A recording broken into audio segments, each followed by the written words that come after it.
ગુજરાત સિવાય અન્ય કયા રાજ્યોમાં ગુજરાતના વિદ્યાર્થીઓ એડમિશન લઈ શકે?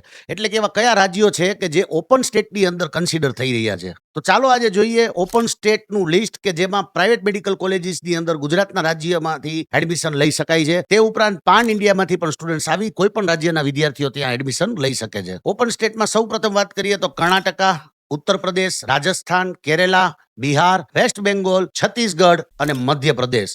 મધ્યપ્રદેશની અંદર મિત્રો એનઆરઆઈ કેટેગરી જ ખાલી કન્સિડર થાય છે. તો આ બધા ઓપન સ્ટેટ છે જેમાં બધા જ વિદ્યાર્થીઓ કોઈ પણ રાજ્યના વિદ્યાર્થીઓ એડમિશન લઈ શકે. ત્યારબાદ વાત કરીએ ક્લોઝ સ્ટેટ, એટલે કે અન્ય કોઈ રાજ્યના વિદ્યાર્થીઓ પર્ટિક્યુલર આ રાજ્યની અંદર એમબીબીએસમાં એડમિશન નથી મેળવી શકતા. ક્લોઝ સ્ટેટની વાત કરીએ તો જેમાં હરિયાણા, પંજાબ, ઓડિશા, મહારાષ્ટ્ર, ગુજરાત, આપણું ગુજરાત પણ ક્લોઝ સ્ટેટમાં છે, તામિલનાડુ, તેલંગાના અને આંધ્રપ્રદેશ. તો હવે મિત્રો આ ક્લેરિટી દેવાનું કારણ એ છે કે કોઈ પણ સંજોગોમાં જો ગુજરાતની અંદર પ્રાઇવેટ મેડિકલ કોલેજીસની અંદર આપણે ફીસ ન અફોર્ડ કરી શકતા હોય તો તમે ઓપન સ્ટેટના કોઈ પણ રાજ્યની અંદર તમે કાઉન્સિલિંગની પ્રક્રિયા દ્વારા એડમિશન આસાનીથી મેળવી શકો છો. આવી જ કરિયર રિલેટેડ તમામ ઇન્ફોર્મેશન માટે ફોલો કરવાનું ભૂલશો નહીં.